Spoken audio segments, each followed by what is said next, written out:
Alisher Navoiy haqida 10 ta fakt.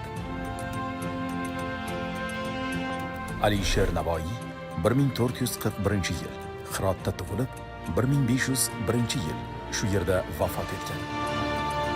Buyuk shoir Lutfiy 10-12 yoshli Alisherning "Orazin yopqoch ko'zimdin sochilur har lahza yosh" deb boshlangan birgina g'azaliga o'zining butun ijodini almashtirish istagini bildirgan.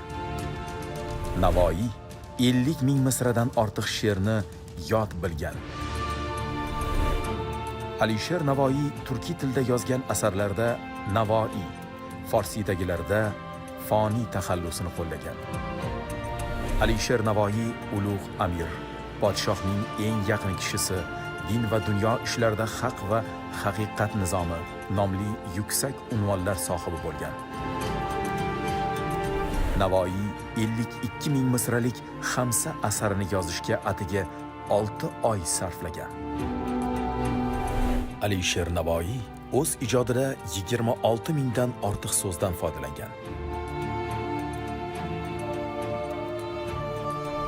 Navoiy til, adabiyot, tarix, pandnomaga doir 31 ta mukammal asarlar yozgan.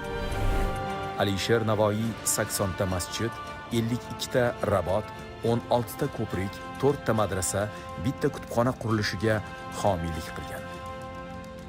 Biz o'zbek xalqi Alisher Navoiyning avlodlarimiz.